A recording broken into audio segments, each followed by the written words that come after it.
Bonjour tout le monde. Comment ça va? De bon matin comme ça. De bon matin, dit-elle à 10 heures. Petit à petit, le rythme healthy.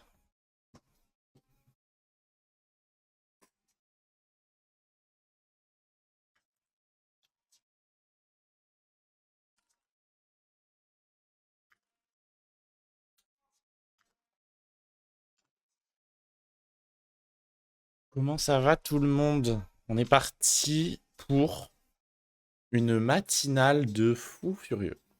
Non, il y a moins de trucs. Il y a moins de trucs énormes à discuter que les dernières fois. Mais ça va être chouette. J'ai des trucs à vous raconter. J'ai mon petit café comme d'habitude.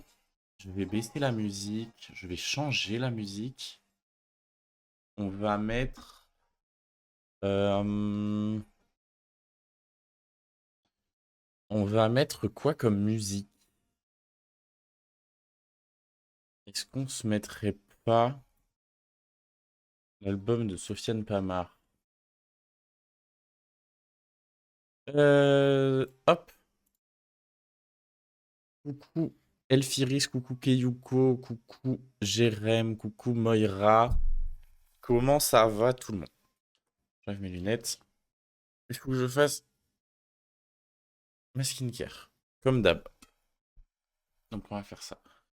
Oh là, j'ai des cernes. Ma sœur, faut dormir. Je dors très bien en ce moment. Donc les cernes ne viennent de nulle part. Ce qui est par contre incroyable que je vous ai pas encore montré sur la chaîne. Parce que je les ai fait hier, c'est les nouveaux ongles. Oh là là, je suis absolument fan.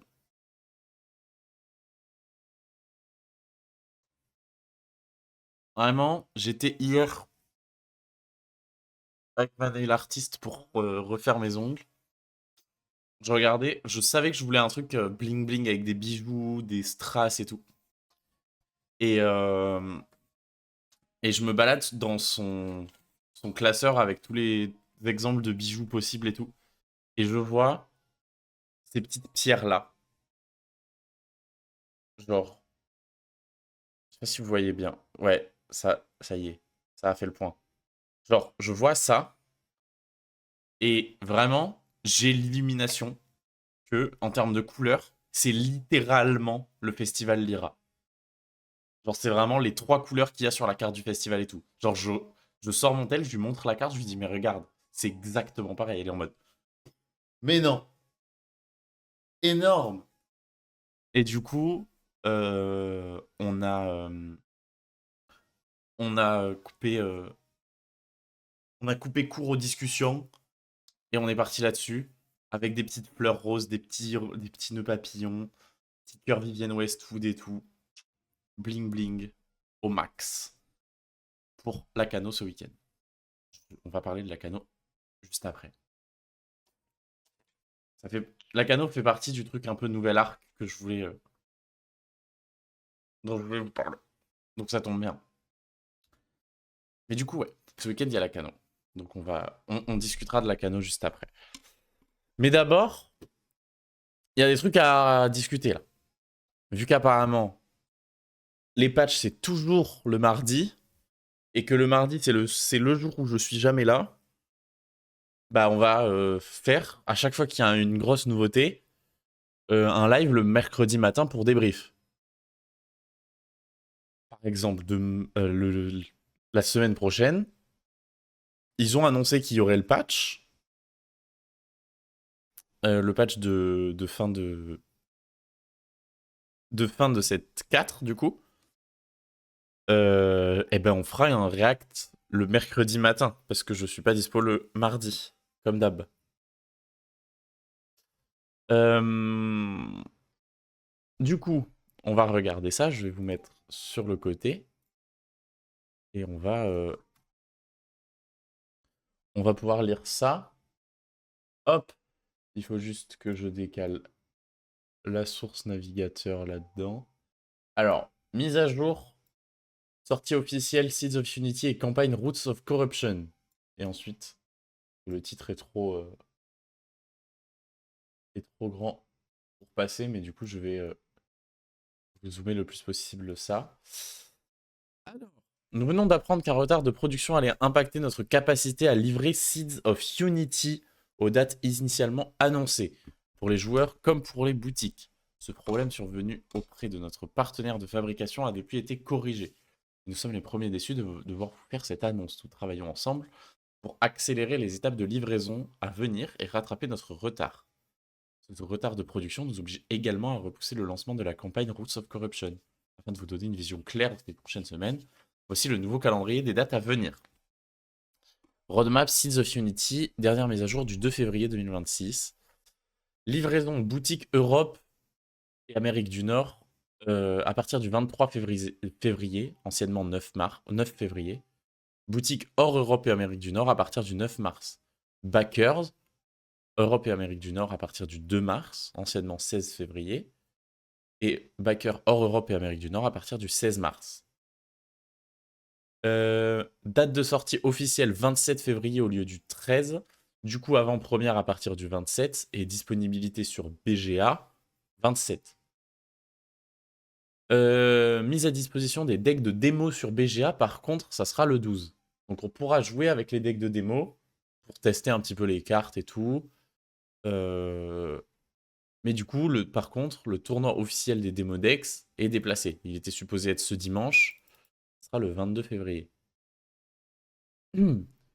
Pour accompagner la Reveal Season, Equinox organise un tournoi de démo en ligne. Les decklists seront révélés la semaine prochaine et les decks resteront disponibles tout au long de la saison 5 pour découvrir l'édition et accueillir les nouveaux joueurs. Comme d'habitude, le tournoi est gratuit et ouvert à toutes et à tous avec des récompenses de l'édition en cours à la clé. Le jeudi 26 février sera le dernier jour de la saison 4 Skybound Odyssey, au lieu du jeudi 12 février. Vous aurez donc jusqu'à 23h59 pour compléter votre passe aventure et les boutiques disposeront d'une semaine pour valider leurs événements. Les récompenses de la saison 4 seront attribuées le 6 mars 2026. La saison 5 commence dès le 27 février. Tout événement organisé à partir de cette date comptera pour le pass aventure de la saison 5. Une refonte du pass aventure sera déployée ce même jour. Nous reviendrons vers vous pour vous partager plus d'informations très prochainement. Cependant, afin de ne pas vous désavantager avec le retard de production, 2 niveaux de pass d'aventure seront attribués à l'ensemble de nos joueurs et joueuses. Cela sera déployé dès le début de la saison 5 pour compenser les 2 semaines de retard de l'édition. Ça, c'est cool. La campagne Roots of Corruption que vous pourrez déjà consulter sur GameFound est repoussée en conséquence afin de laisser à tous les backers le temps de recevoir leur commande de Seeds of Unity. Ça aussi, c'est plutôt sympa. Du coup, ouverture du Retailer Pledge le 3 mars, début de la campagne GameFound le 10, fin de la campagne GameFound le 20. Donc on aura le mois de mars sur le GameFound, en gros. Les tournois de fin de saison, hiver, printemps, été, sont pas concernés par ces changements et restent positionnés sur les périodes annoncées. La finale d'hiver ayant déjà lieu, bravo à Tempête, Pava, Moondust et Sparky de s'être qualifiés. Les joueurs peuvent déjà commencer à se qualifier pour la finale de printemps depuis le lundi 2 février sans attendre la sortie officielle de Seeds of Unity, évidemment. Et ensuite, la news importante. Notre patch note le plus ambitieux à ce jour est prévu pour accompagner Seeds of Unity. Afin de vous familiariser avec ces nombreuses nouveautés, celui-ci sera publié avant la sortie de l'édition, le 10 février. Il prendra ensuite effet le 12. Avec ce patch note, notre souhait est d'apporter un renouveau à la méta actuelle et de vous permettre d'expérimenter avec vos nouvelles cartes issues de l'année 2. Nous vous remercions infiniment pour votre patience et votre soutien, et nous avons hâte de vous voir ouvrir Seeds of Unity. Ok, alors... pour l'instant, c'est une safe space spoiler, Mananka. Je switcherai sur les spoilers plus tard et je te préviendrai à l'avance si t'es encore dans le chat, quoi. Mais pour l'instant, c'est une safe space spoiler. On parle juste de l'article d'hier. Et on va discuter du reste après. Mais je te préviendrai, t'inquiète pas. Je vais pas, out of nowhere, sortir un spoiler et dire « Regardez, c'est la nouvelle carte !» Non, on va pas faire ça, évidemment. Un peu de respect pour les gens qui ne veulent pas se spoiler. Ça demande du courage que je n'ai pas. Du coup, patch note le plus ambitieux à ce jour. Ce qui veut dire que c'est plus important en termes d'impact que le gros nerf Warou ou que le gros nerf Fafanas. Il y a du gros qui peut arriver. Personnellement, je m'attends à un gros coup de pied dans la fourmilière. Si je me rappelle bien, la dernière fois, sur le patch... Tac. Il était où? Non, c'était le mi-saison. Mi-saison, c'était environ... Voilà. Patch de mi-saison. En watchlist, Sigismar, Traced, Frankenstein, Grams, Petit Jean, Seringar. Ça m'étonnerait vraiment pas que les cartes qui ne sont pas des héros soient suspendues en attendant en fixe et que les deux héros soient nerfs. Et si on a tout ça qui est changé, ça va faire un gros coup de pied dans la fourmilière sur la méta. Seringar, Petit Jean, Grams, Frankenstein qui sortent de la méta et Trace, Sigismar qui sont nerfs en termes de puissance de héros. Le Franky sera pas touché, surtout si Trace est touché. C'est possible. Faut voir à quel point Trace peut être touché. Mais,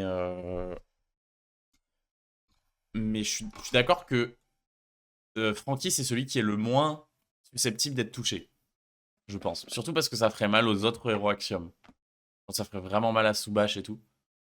Bon, les Grems aussi, hein, techniquement, mais les Grems posent vraiment d'autres problèmes dans le jeu que juste la puissance. Et Petit Jean Seringar, je pense que c'est une bonne nouvelle. Franky est pas si fort que ça dans les autres héros, il surperforme dans Trace, oui. Je le trouve vraiment bien dans Soubash, hein, quand même. Enfin, en fait, Soubash a la possibilité de le descendre aussi. Et c'est pour ça qu'il surperforme. Salut Epsilon! Ouais, comme Baba dans Ordis. C'est ça. Exactement. Comment ça va Epsilon? On discute un peu de l'article d'hier. Du coup, enfin, on revient voir le patch de la dernière fois. Ouais, c'est ça. On parle de l'article d'hier, on vient de finir de le lire en entier. Et comme j'expliquais, vu que la plupart des gros articles sortent le mardi à chaque fois, et que je suis jamais dispo le mardi, parce que je suis en weekly en LGS, bah on fera des matinales le mercredi quand il y a des gros articles, pour en parler le lendemain matin tranquillement. Je pense que ça sera sympathique, hein. Je vais remettre mes lunettes par contre.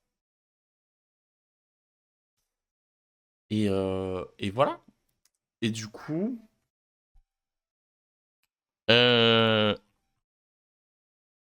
le circuit compétitif, ils avaient annoncé au niveau des dates et tout. Il n'y a rien qui change. Parce que j'avais réouvert l'onglet parce que j'avais revu ça. Je voulais revoir ça. Il est trop beau ce tapis. C'est pas giga court, 10 jours pour pledge. La dernière fois, c'était un peu plus. T'avais pas vu que c'était ça le tapis tumulte? Maintenant cœur. Oh là là. Ah si si hein. Il est incroyable. Il va ressortir Sigismar juste pour ça. Non. Dispatch shot, our goal is to refresh. Ouais, de ouf. Je suis d'accord. Epsilon. Pour moi, c'est l'info la plus importante. Merde, je vais la mettre au milieu. Pour moi, c'est l'info la plus importante de l'article. Patch note le plus ambitieux à ce jour. Ce patch note notre souhait d'apporter un renouveau à la méta actuelle et de vous permettre d'expérimenter avec vos nouvelles cartes issues de l'année 2. Pour moi, ça veut dire. Alors, c'est ça le problème. C'est que ça peut vouloir dire plein de choses à la fois. Pour moi, carte issue de l'année 2, ça veut dire 7, 4 et 5 à venir. Ça veut dire 7, 4. Du coup, pour moi, parce que l'année 2, ça commence le 1er septembre, donc le 7, donc 7-5. Si on prend en compte ça, ça peut vouloir dire supprimer ou en tout cas ban les cartes qui ont été très très très fortes tout au long de l'année 1. C'est-à-dire Sigismar, Traced, Seringar, Petit Jean, tout ça. Donc pour moi, ça peut être ça. Ça peut être un gros coup de pied dans la fourmilière sur les cartes les plus fortes et les plus représentatives dans la méta. J'en discutais hier en LGS. Il y en a qui pensent que ça peut directement vouloir dire rotation des Unique 7-1 et des héros starter deck maintenant. Suspendre les cartes en watchlist, oui. Oh! Merci Chiriscal! Merci beaucoup pour le raid, ça fait trop plaisir. Comment ça va? T'étais en live sur quoi? Qu'est-ce que tu faisais comme live? Tout. Chiriscal. Hop là! Allez, follow Chiriscal. Putain, je te followais pas. La honte. T'étais sur Altered? Je sens moins seul sur Altered. Jure, tu fais du Altered le matin? Mais j'en discutais hier, j'avais pas l'info qu'il y avait du monde. Mais c'est trop bien. Ouais, je suis d'accord, Epsilon. Je suis assez d'accord. Je suis du même avis que rotation des Unique 7-1 du jour au lendemain, c'est dangereux. Pour moi, c'est une mauvaise idée. Par contre, c'est possible qu'ils annoncent maintenant une date de rotation. Genre dire, par exemple, à la sortie du 7-6, donc en juin, ça sera plus possible. Trop bien, Turiscal. Incroyable. Bah écoute, si t'es tous les matins à 8h, 8h, 10h, et que moi j'arrive à 10h, c'est magnifique. Je serai pas tous les matins. Parce que il y a des matins où je suis pas là. Mais quand je suis là le matin, c'est à 10h. Donc c'est parfait. C'est trop bien, let's go. On prend le relais là. Faut quelqu'un qui lance à 13h du coup. Moi, en général, je fais 10h midi, 10h 13h. Quelqu'un qui lance à midi. Ouais, je suis assez d'accord avec toi, Nachul. Pour moi, ça pourrait vraiment être un annonce rotation des Unix 7.1 avec la sortie du 7.6.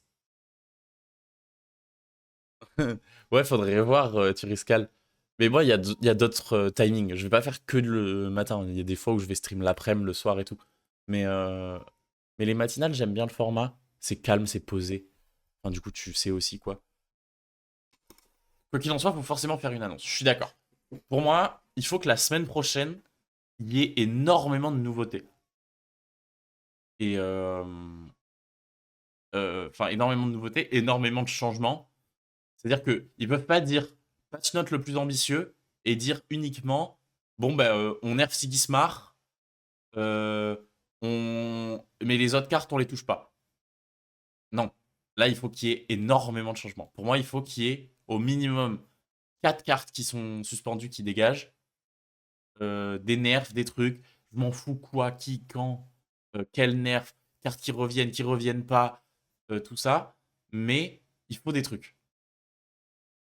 Donc pour moi, par contre, oui, Jérém, je suis assez d'accord. Pour moi, il faut un format. En plus, ils ont un nom qui est très bien dans le jeu qui s'appelle Éternel. Et euh, tu mets un format éternel qui dit dans ce format, vous aurez forever le droit de jouer les Unix 7.1. Vous pouvez peut-être même rejouer Old Waroo, Old tout ça, des trucs comme ça. Ça peut être rigolo. Et du coup, ça permet potentiellement de dire bon, bah, ce héros, Sigismar Rest Kojo, qui sont trop forts, on les envoie en éternel et ciao. Pour moi, c'est pour ça aussi, Nashul. Pour moi, format éternel, ça va être très bien. Et du coup, ça permet potentiellement même de supprimer complètement des cartes, de dire euh, ça risque de réduire un peu le nombre de joueurs sur chaque format. Bah, c'est possible, mais en fait, vu que la compétition sera toujours sur le. La compétition, en gros, toutes les compétitions sont toujours sur le mode standard. Enfin, les grosses compétitions. Évidemment, tu pourras te qualifier en. Comme toujours, comme actuellement, tu peux te qualifier en singleton ou en nuke. Tu pourras. euh, Enfin, à la fin, ça sera du standard. Donc en fait, si tu te qualifies en éternel, il va quand même falloir jouer du standard à la fin. Donc tu peux, et peut-être que ça sera plus simple pour toi parce que tu as les uniques pour, mais à la fin, il va falloir pouvoir faire du standard et du coup avoir des uniques 7, 2, 3, 4, 5, 6, 7, 8, 9, 10. Oui, copium, ouais, jusqu'à 10. Je me remets là. On n'a plus rien à lire là-dessus. Déjà, personne en singleton. Est-ce que c'est grave? La majorité va rester. Non, je suis d'accord en vrai. Pour moi, c'est pas grave. C'est bien d'avoir des formats à part. Ça permet aussi aux gens d'expérimenter, de rigoler sur des formats de temps en temps. Je vais remettre mon plaid là. J'ai froid. Mais par exemple, tu vois, on a. j'en discutais cette semaine avec Zirano, qui du coup a perf. Qui avait perf au Winter Finals et tout, et qui en fait s'est amusé en nuque cette semaine. Donc c'est trop bien.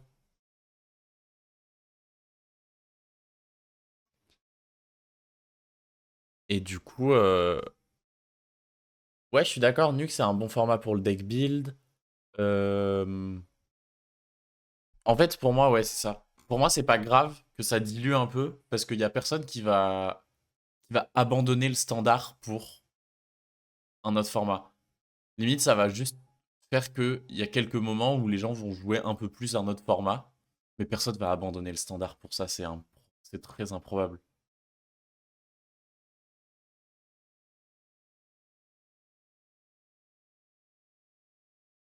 Oui, je suis d'accord. Ça... En fait, ça change. Les uniques, il y a certains decks où les uniques impactent trop la liste, et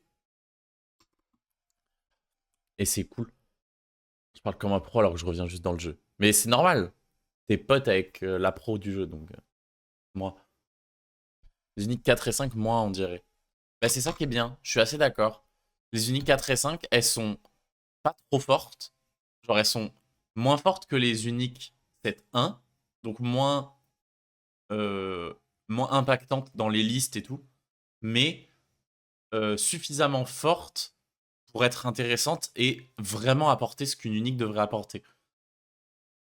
Mais il y en a des vraiment bonnes. Ah non, mais absolument. Si on va regarder mes uniques, unique l'Odyssée des cieux, en mes uniques à moi. Je vous avoue, mon partenaire d'Altrun, par exemple, merde, vous avez pas, enfin c'est pas centré pour vous. Salut Zoa, MJ, Goats de ce week-end. Mon partenaire d'Altrun, il fait moins de choses que mes uniques 7-1 qui bounce, mais il est quand même très suffisant. Il bounce un sort en effet main, il remonte, et il fait un gros body. Mon champignon collant, il est exceptionnel.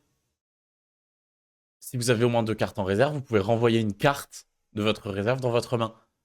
Mais il n'a pas de body. Donc la contrepartie de ça, c'est pas du tout de body. Mais vu qu'il gagne ancré en flèche et que c'est un champignon collant, bah c'est une magnifique carte de festival. Donc en fait, c'est trop bien. Mais les cartes sont moins violentes. Elles dirigent moins ta liste. En gros, par rapport au set 1, où c'était dans l'autre sens. Là, c'est tu vas faire ton plan de jeu et ensuite tu vas avoir ton unique qui va coller parfaitement. Les meilleures uniques, elles vont coller parfaitement à ton plan de jeu, pas le diriger. Là où cette 1, perma-ancreur, token spitter, les boucles Ouroboros, ce genre de truc, où en fait c'est le genre de truc où si t'as pas tes uniques, le deck il accomplit rien. Là, si t'as pas des uniques, le deck il accomplit des trucs et les uniques marchent encore mieux. Faut que ton plan de jeu marche mieux. Mais voilà. Moi, j'aime bien les uniques 7-4. Il y a vraiment des trucs cool. Mais ouais. Coucou Zoa, bravo pour ce week-end. Bravo pour top 8. Oui, top 8. Exceptionnel. GOAT, juste GOAT, en fait. Comment ça va, toi? Mais ouais. Non, même 7-3, il y a des cartes cool, il y a des uniques sympas, mais c'est moins probable. Mais du coup, plus ça va, mieux c'est là-dessus. Donc je pense que 7-5, ça va être cool. Ouais, les Unix 7.4, je trouve qu'elles ont une direction différente. Je suis assez d'accord avec la tech.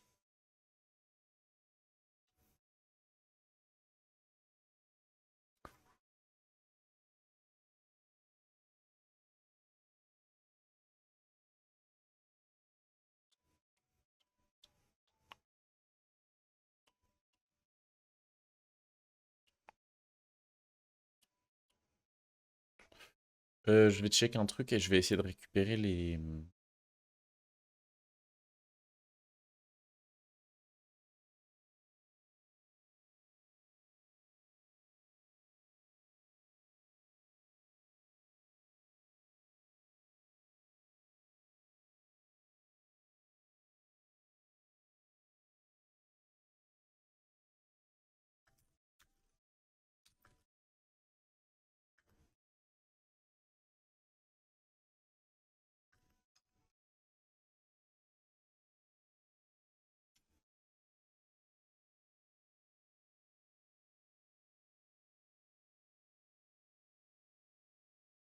J'essaye de chercher les spoilers pour le 7.5. Comme ça, on pourra regarder ça après.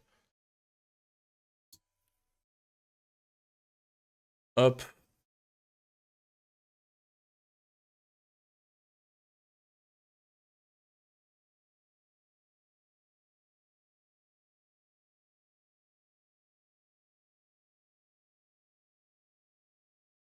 Euh,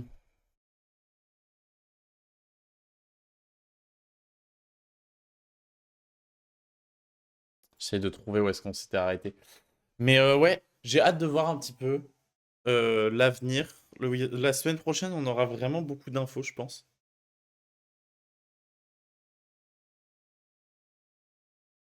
Mais du coup, j'ai hâte de voir la direction que ça va prendre, etc. Moi, je pense on est sur un... C'est Reveal quand tu viens au weekly. C'est quand que tu viens au weekly? C'est la semaine prochaine? C'est pas celle d'après?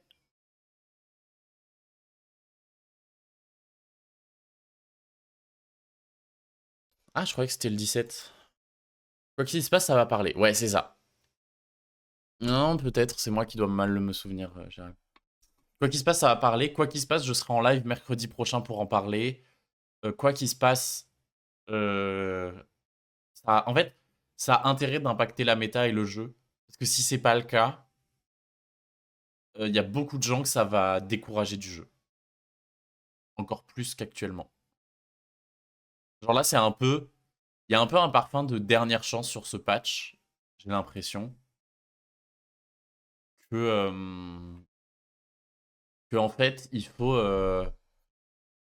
mais en fait, ils annoncent Most Ambitious Patch, oui. Mais en plus... Merde. Mais en plus de ça, de toute façon, il y en a besoin. Et il faut un coup de pied dans la fourmilière sur la méta. Parce que bah, il y a beaucoup de gens qui déplorent le fait que ça tourne autant en rond et tout. Il faut que ça bouge. Donc, bah, bah, en fait, c'est ça. Mais t'es pas le seul. Et je pense que t'es même celui. Tu fais partie de ceux qui le disent où c'est le moins vrai, entre guillemets.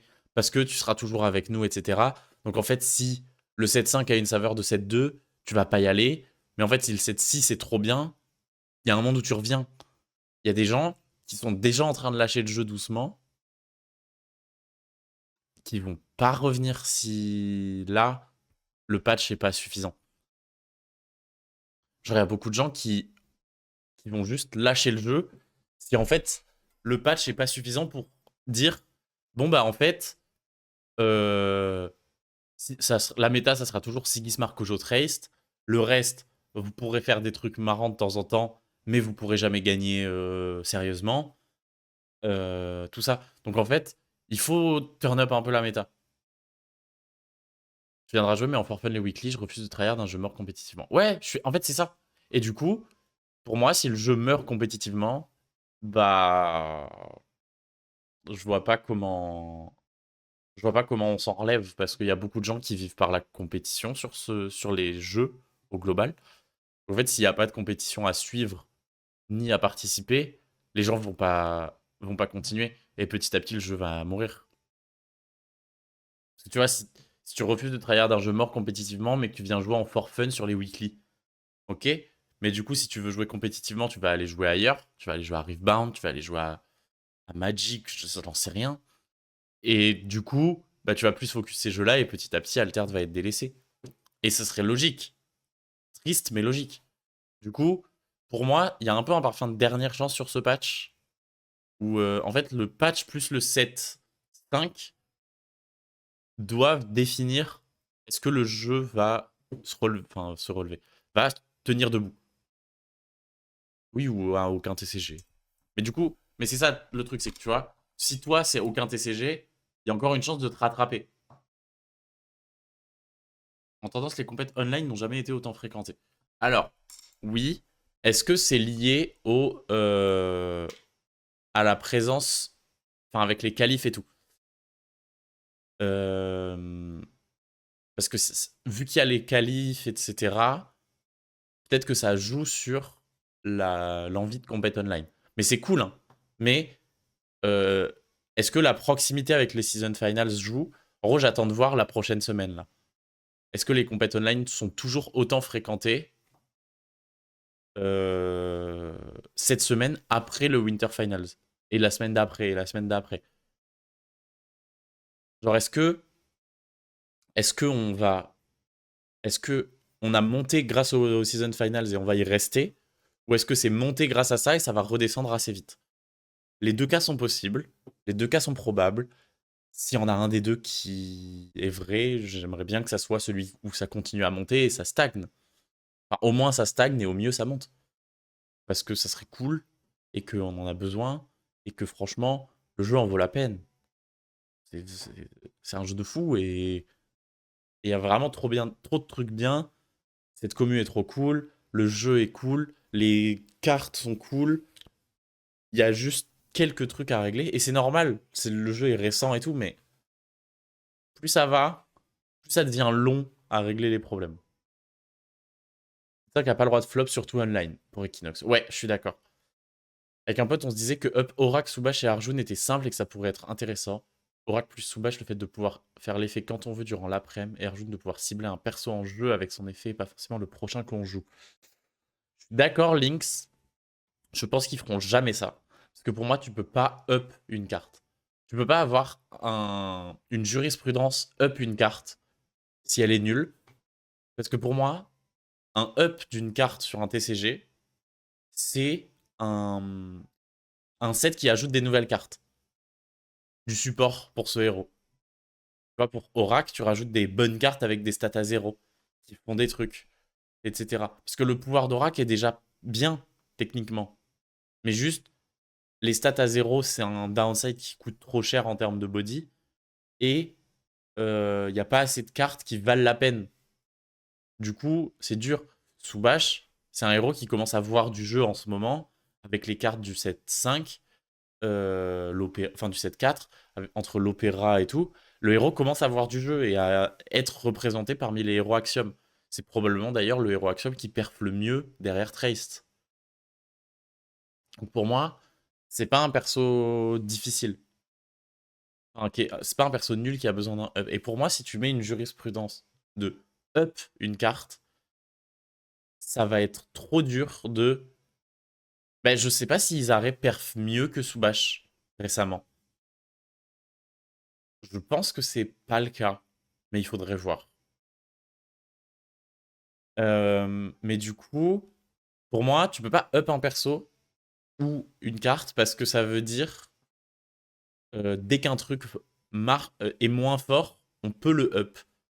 Ça crée un passif. Alors que si on reste sur up une carte, c'est. Enfin, la manière de up une carte, c'est de lui ajouter des nouvelles cartes sur le prochain set. Bah, c'est cool et c'est comme ça que c'est supposé être fait. Par contre, nerf et suspendre des cartes qui sont trop fortes et problématiques, ça a déjà été fait et c'est bien parce que c'est une carte qui existe déjà et qui pose problème. Alors qu'une carte qui existe déjà et qui ne voit pas assez le jeu, elle pourra voir le jeu plus tard si on lui donne plus de ressources. Là où Waru, par exemple, quand ils ont nerf Waru, posait problème et aurait continué à poser problème quoi qu'il arrive, peu importe les cartes qu'on donnait à ses adversaires. Pareil avec Afanas. D'ailleurs, Waru, le double nerf n'était pas forcément mérité.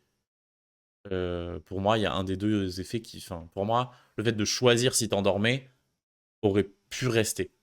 Et le héros aurait toujours été jouable.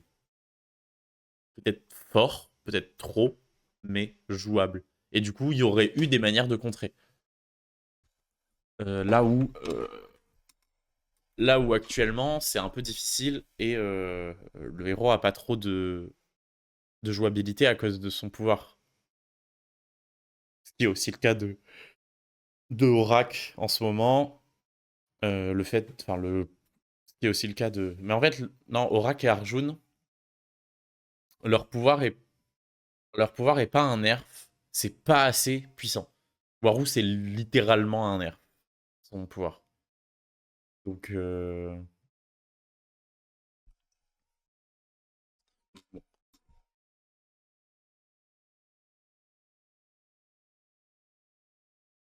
je vais finir mon café avant qu'il refroidisse quand même.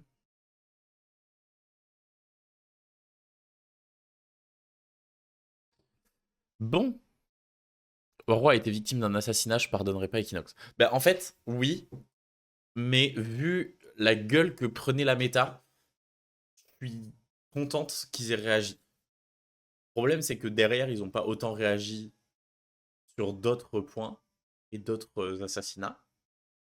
Mais. euh, Enfin, non, ils n'ont pas autant réagi sur d'autres cartes qui méritaient potentiellement le même traitement. Mais le traitement qui a été réservé à Waru était bien parce qu'en fait, la méta aurait vraiment pas été marrante au 7-1 s'il n'y avait pas eu ce nerf Waru. Ils sont allés trop loin sur le nerf, mais le nerf était nécessaire, je trouve. Le jeu aurait pas été marrant sans ce nerf. C'était Robin qui était pas marrant, pas Waru.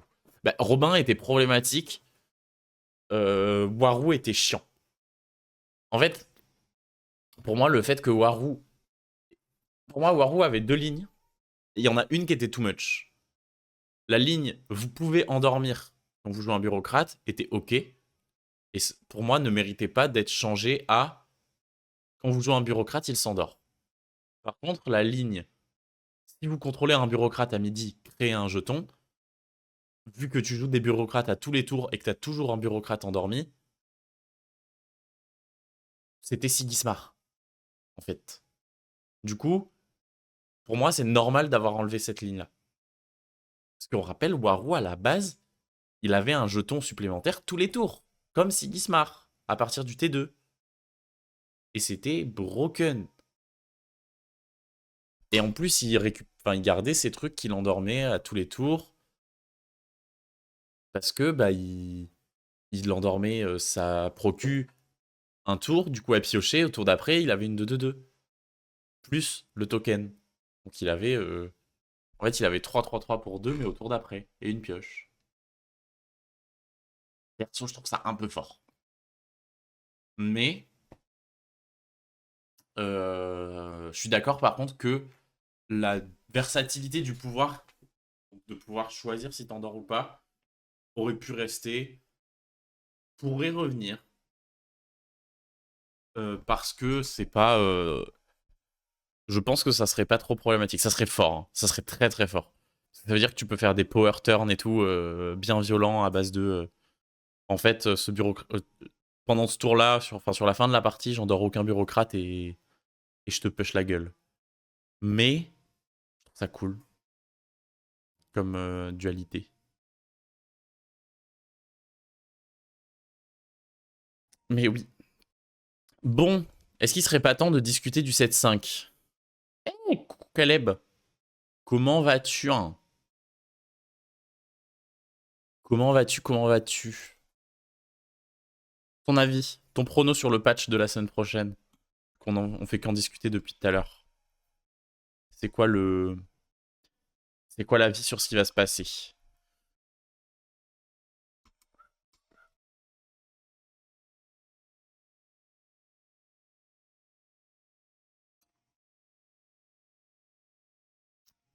Et tout le monde d'ailleurs, hein. Les gens qui ont pas forcément réagi. La miniature de la vidéo, c'est criminel pour quelqu'un qui veut pas se faire spoiler les cartes. Believer. Ouais, moi je suis un peu dans le believe. Moi j'y crois de fou. Je pense que le patch va être cool. Va mettre le coup de pied dans la fourmilière qui est nécessaire. Euh, la musique sature. Ah ouais? J'avais pas l'impression, moi. Mais moi je l'entends pas bien. Parce que j'ai pas mon casque. Du coup, elle est sur les haut-parleurs de mon PC. Et du coup, c'est pas très fort. C'est toujours le cas? Elle grésille. C'est toujours le cas ou pas? Si c'est toujours le cas, je coupe. J'ai juste baissé, hein. J'ai juste baissé le son. Attendez, je vais mettre un compresseur. Je vais mettre un compresseur sur ma source de musique. Suspendu. Grems, Franck, comptez les moutons. Jour de célébration, petit jean, Seringar commun. Trace est raté, on peut saboter. Sigismar perd son pouvoir T1. Baba Yaga revient. Un truc comme ça, bien vénère. J'aime beaucoup. J'aurais mal pour compter les moutons. Parce que j'aime bien le deck festival. Mais ça serait mérité. Et le deck serait toujours fort sans compter les moutons, je pense. Moins OP, mais toujours jouable. Mais en vrai, oui, je suis d'accord. Ça me ferait chier parce que c'est ma carte et c'est mon deck. Mais logique. Support du Grems. Franck, on en parlait plutôt avec Mananka sur le début du live. Je pense que pas nécessaire. Enfin, moins nécessaire. Jour de célébration, ça serait une bonne idée. Petit Jean Seringar, c'est important. Grems aussi. Trace est raté, on peut saboter, c'est une bonne idée. Je sais pas si ça suffirait. Je suis en train de réfléchir, est-ce que ça suffirait? Parce qu'il y a beaucoup de games où Trace s'active quand même au T3 ou T4, alors que tu sabotes pas, et qui est toujours aussi violent. Après, sans les Grems et sans Franck, peut-être que ça va. Et si Gismar perd son pouvoir T1, mais Baba Yaga revient, j'ai un peu peur que du coup ça le relaisse dans le même spot.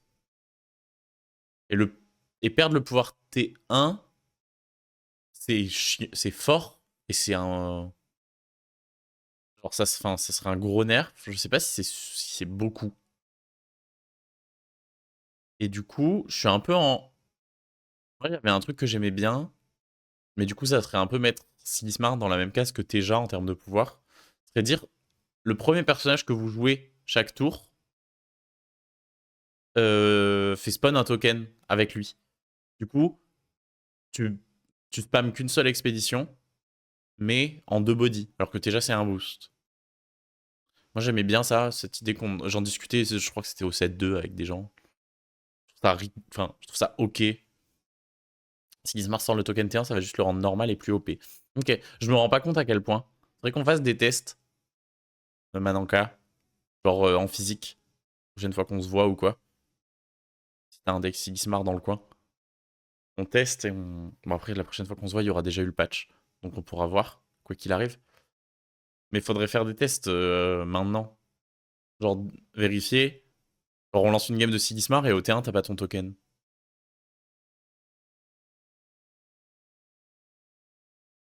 Ouais, c'est vrai.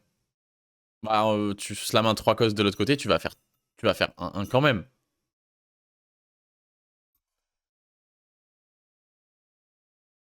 Tu vas faire un si toi tu joues en premier que tu slams un 3 cos d'un côté, je vais juste jouer de l'autre et on va faire 1-1.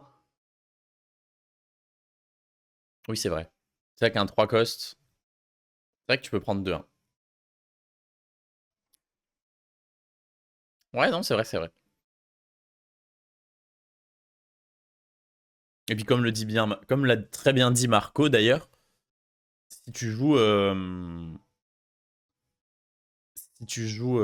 contre joues contre Sigismar et que tu joues avant lui, si tu joues pas face, enfin si tu joues si tu joues pas face au token, Sigismar peut juste passer et pas utiliser de CA pour faire 1-1. Faut jouer en face du token. C'est évident. Mais, mais voilà. Mais du coup, je suis assez d'accord. Pour moi, il faut un gros coup de pied dans la fourmilière. On est d'accord, Caleb. Euh, bon. Non, tu sais quoi? Mananka est là. Donc on va pas regarder les spoilers tout de suite. On regardera les spoilers plus tard. À la place, on va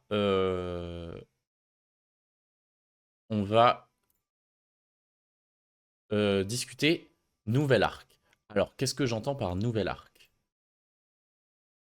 C'est du taf, tu peux t'éclipser. Bah, comme tu veux. J'ai d'autres trucs à discuter. Donc, on va rester. Comme ça, tu restes et tu vois un peu les bêtises qui arrivent. Et on fera les spoilers à la fin. Alors, nouvel arc. Qu'est-ce que j'entends par nouvel arc? Vous n'êtes pas sans savoir que il y a eu les season finals ce week-end, que la compétition bat son plein sur Altered et tout. Ça m'a donné envie. Donc je vais tryhard. Team Arc ou Arbalète? Plutôt Team Arc, parce que c'est plus pratique. Mais j'aime bien les arbalètes. Les arbalètes, c'est stylé, mais les arcs, c'est plus pratique, je trouve. Mais du coup, Nashul qui m'a interrompu avec une super blague, et du coup, j'ai perdu ce que je disais. Je disais, ça m'a donné envie, la compétition. Du coup, je vais m'y mettre. Je vais tryhard. Je vais... le nouvel arc, il y aura des stream ladder, il y aura des streams deck build, où, par exemple, en fait, dans l'optique de m'améliorer et de connaître mieux le jeu, on va faire des streams où, pendant une après-midi, salut l'ivresse, pendant une après-midi, on va dire, ok, je pars du postulat que je veux jouer tel héros avec telle manière de jouer, et qu'on va les... Et je vais essayer de build avec pendant une après-midi. Essayer de rajouter les cartes qui marchent bien, faire 2-3 games de test, me rendre compte que telle carte elle marche pas, la changer, nanani, nanana, et voir. Et si le deck marche bien, tant mieux. Si le deck marche pas, tant pis. Ça aura duré l'après-midi. Et on se forcera à faire une après-midi avec des techs comme ça. Et à partir de ça, le but c'est de s'améliorer au jeu et d'aller chercher cette place au Spring Finals, d'aller chercher cette place au Worlds à un moment, d'aller m'améliorer pour le LCQ si j'ai pas une place avant, d'aller chercher ces Worlds en fait. Je veux y aller, je veux y être. Ça m'a trop donné envie, donc on va se donner les moyens. Je serai peut-être pas toute seule. Je vous annonce rien tout de suite. Peut-être que on sera plusieurs à faire à peu près la même chose en même temps. Il n'y a rien de sûr à 100%, donc je ne mets personne sous le tapis, sous le truc, mais moi, je vais me donner les moyens. Je sais qu'il y a au moins une personne avec qui j'en ai parlé, avec qui ça va peut-être faire un format rigolo où du coup on est à deux sur le truc en même temps pour se motiver entre nous. On, on va tout donner. Je vais y arriver. J'ai trop envie en fait. Je veux trop faire ça. Je commence à bien aimer jouer d'autres decks que Lyra. Euh, pour genre à essayer d'expérimenter ailleurs, potentiellement trouver un truc qui me plaît dans d'autres factions, pour trouver des trucs qui fonctionnent, euh, pour moi réussir à m'en sortir compétitivement, potentiellement. Si j'ai besoin pour me qualifier de pas jouer Lyra, ben je jouerai pas Lyra. Je commence à accepter cette idée parce que je commence à bien aimer jouer partout. Là, si vous voyez par là-bas, j'ai j'ai ma table à manger. Elle est entièrement remplie de cartes partout parce que je suis en train de trier toute ma collection. Parce que jusque-là, après le set, à partir du set 2, les seules cartes que j'avais triées et scannées, c'était Lyra. Le reste, j'en avais rien à foutre. Là, j'ai tout trié, notamment pour faire de la place dans mes étagères et un peu moins de bordel. Je trie tout, donc je récupère un full set de communes de chaque faction que je mets dans une boîte et je récupère toutes les rares que j'ai pour chaque faction que je mets dans la même boîte. Et je mets tout ensemble. Et tout est trié et tout est trouvable facilement. Comme vous pouvez le voir, ici, cette boîte, c'est Izmir, entièrement remplie. C'est la seule faction que j'ai complètement terminée. La boîte en carton, là, et la petite display qui est derrière, c'est le vrac de mes communes en rab d'Izmir. Et ça, c'est Izmir.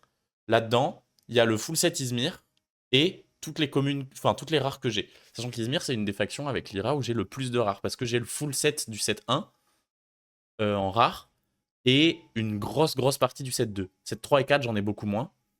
Mais j'ai le full set du set 1 et beaucoup du set 2. Même j'ai des cartes en rab sur le set 1 et 2. Des cartes que j'ai en x3, 4 ou 5. Du coup, je vais faire ça avec toutes les boîtes, avec toutes les factions. Comme ça, je sais que si un jour je veux build un deck pour une compétition spécifique, genre, imaginons, euh, euh, genre là, la Cano. En fait, je veux pas jouer Turbo Festival. Je veux pas jouer Lyra. Je veux build Izmir. Bah, j'attrape la boîte. Hop, je sais que là-dedans, il y a toutes les cartes que j'ai. Donc, je peux tout attraper et tout build directement. Et quand le tournoi est fini, je rentre, je remets tout dans la boîte et c'est fini. Et ça va être pareil avec toutes les factions. Hier, par exemple, j'ai joué Teja en LGS. Bah, je peux build mon. J'ai build mon deck à partir de ma boîte et je vais pouvoir. Là, je vais le faire juste après quand je vais cut le live. Euh, Déslive le deck et re-ranger les cartes dans la boîte. Parce que j'ai pas besoin de. Ouais, alors, j'ai joué Turbo Festival et Teja. J'avais les deux decks.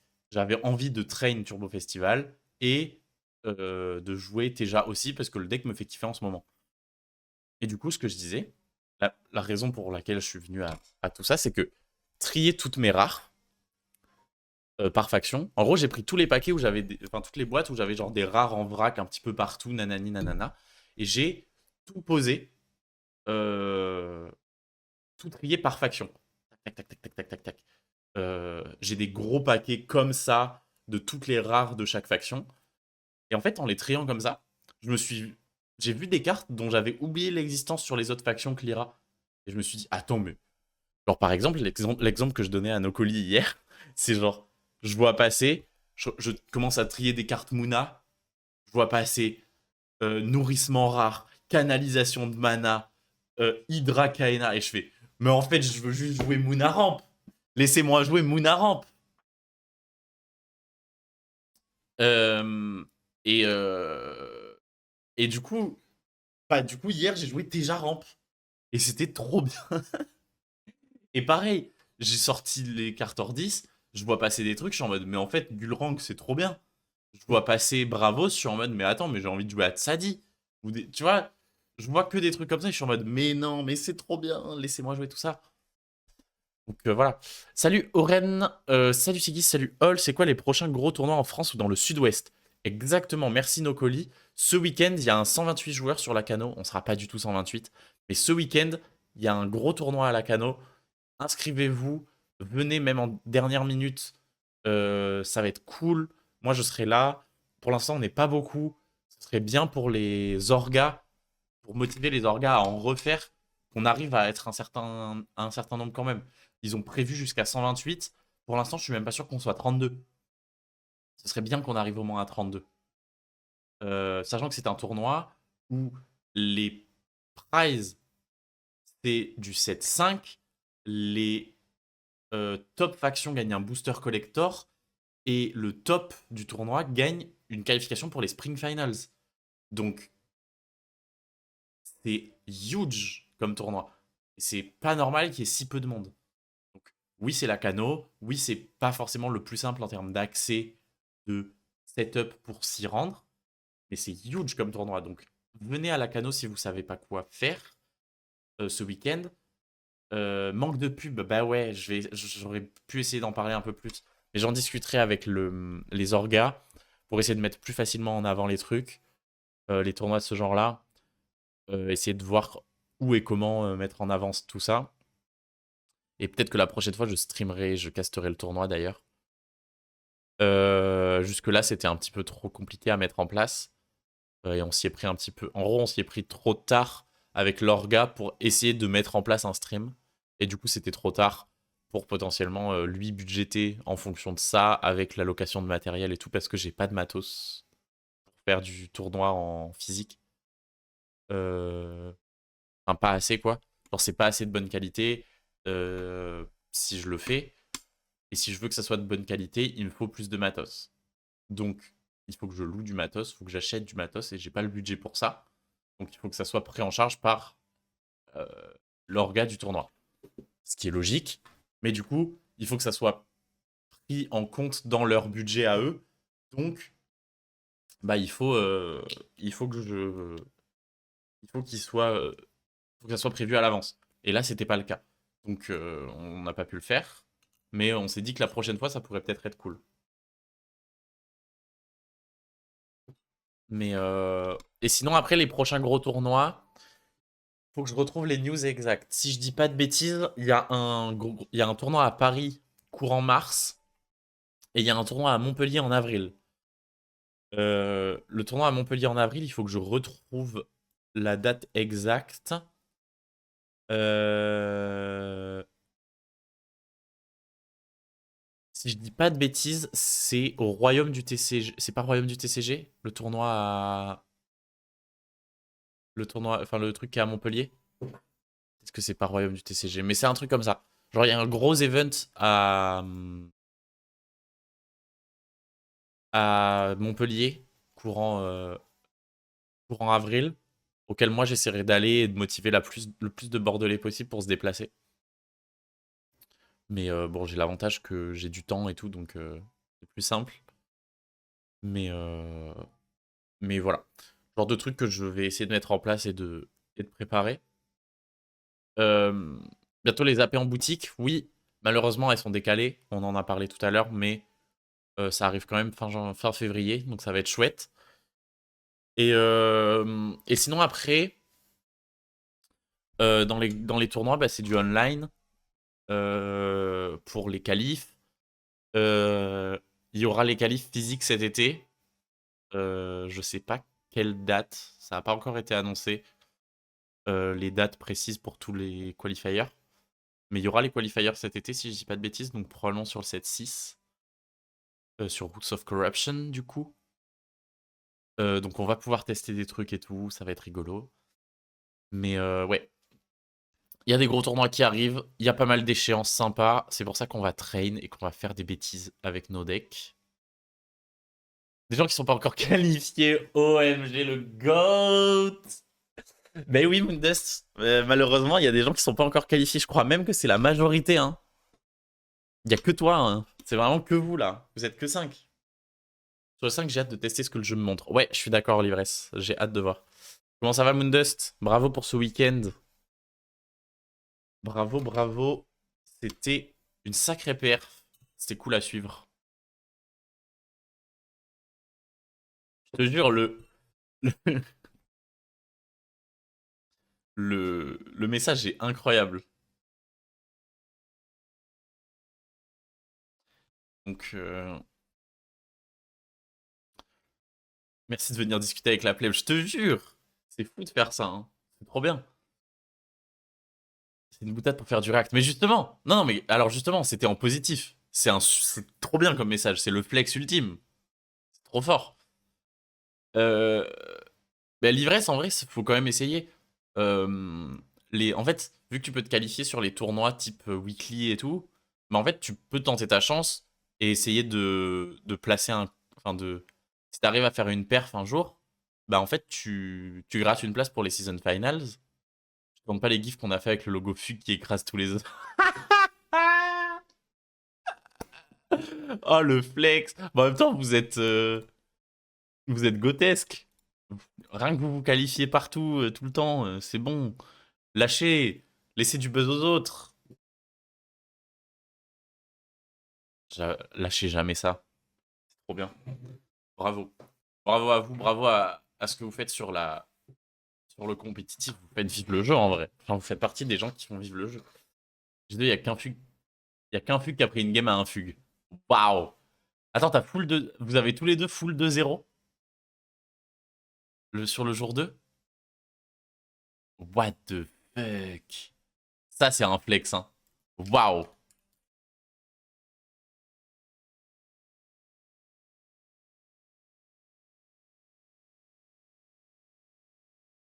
Attends, je suis en train de regarder. What the... What the... Oh, le...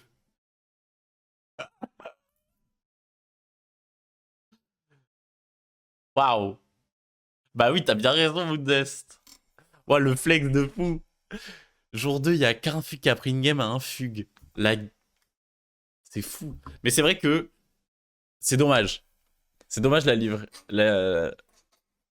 C'est dommage la finale en plateau aurait été incroyable. Après, je pense que Pava et Tempête étaient bien contents de se reposer quand même. Euh,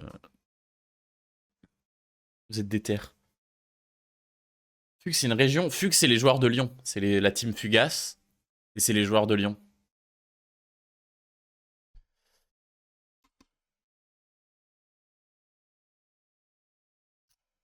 Mais voilà.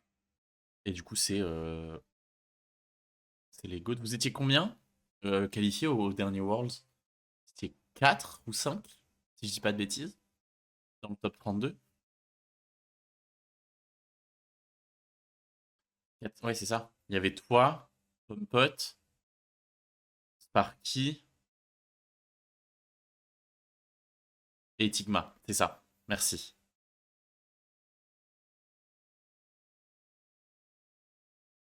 En plus, si on choisit un nom qui permet d'identifier immédiatement qu'ils sont de Lyon, c'est ça qui est cool. Bah ouais, c'est pratique.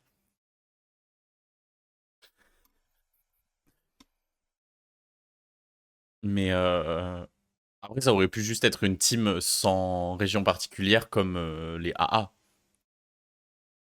Alors que BB, c'est les Bordelais boostés, c'est pratique. Bah, dans l'acronyme, c'est pas le cas, mais c'est le cas nulle part dans l'acronyme. Alors que nous, c'est Bordelais boostés et c'est bon. On sait qu'on est de Bordeaux quand on a notre nom. Si t'entends BB, tu sais pas. Si t'entends Bordelais boosté, que t'as un doute qu'on est de Bordeaux, c'est que problème. J'ai l'impression que les équipes étaient régionales. Bah, la plupart, c'est des équipes de ville parce que c'est là que tu retrouves les gens. Mais mais il y a des équipes qui sont pas de ville. Par exemple, si je dis pas de bêtises, les AA, les AA, il y a du monde de partout et les AJT, je crois qu'il n'y a pas que des Parisiens. Donc pareil. Il n'y a pas de Toulouse, Gab? Non, non, non, non, non. Il est de Bordeaux, Gab. T'as les équipes de ville et les équipes de région sans la grande ville en question. C'est vrai. Oui, il y a ça aussi. Mais, ouais. Non, Gab, il est de Bordeaux, hein. C'est bébé, hein. C'est bébé, Gab, hein. Mais oui, il est sympa. Mais de toute façon, Bordeaux et Toulouse, c'est ville amie sur Altered. On est des copains. Sur d'autres sur d'autres compétitions, on est un petit peu plus on est un petit peu plus rivaux. Sur Altered, on est des copains, main dans la main. Oui, voilà, pas en rugby. C'est à ça que je faisais référence notamment. Mais sur Altered, c'est des copains. Il y a des joueurs solitaires. Je sais pas s'il y en a beaucoup. Des gens qui. Des gens qui sont.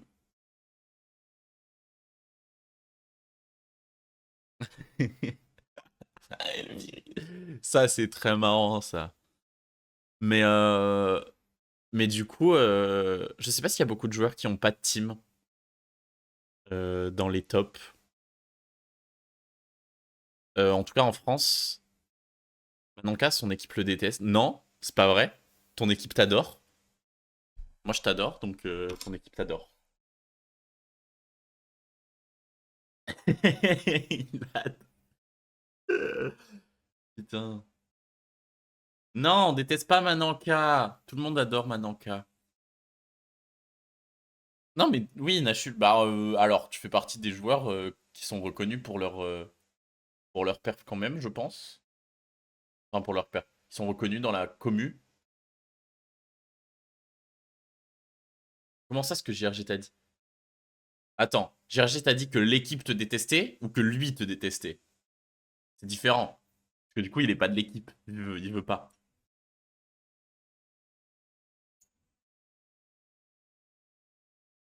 En vrai, je pense que Nashul, tu fais partie des. Tu es détestable. Mais ça, c'est normal, tu joues Gulrang. Donc, c'est. Tu rage bait en jouant Gulrang. Parce que tu mets des boards à 1000. Et j'avais jamais remarqué que Mananka était une drama queen. Mais si! Mais Mananka, c'est le. Mananka, c'est le. C'est la drama queen et le rage baiter ultime. Les deux en même temps. Et ce qui est drôle, c'est que c'est le. C'est le. C'est le rage baiter ultime, mais c'est aussi une très facile victime de rage bait. Il est très simple à rage bait, Mananka. Donc c'est rigolo. Il rage bait tout le monde, mais il se fait rage bait tout autant. Donc c'est. Au moins, il rend ce qu'on. Enfin, il reprend ce qu'on lui donne. Non. Il rend ce qu'on lui donne. Ah, ouah, je suis fatigué, c'est le matin encore, hein.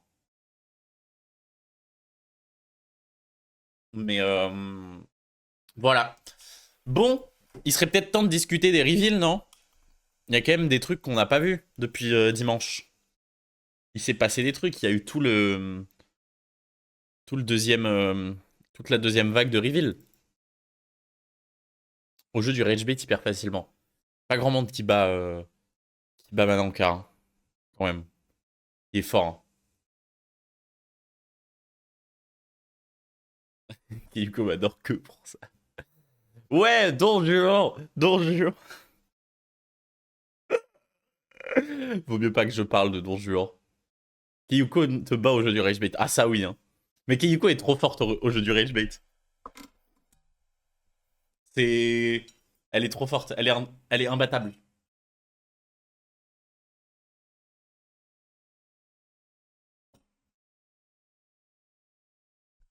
Alors, on avait vu...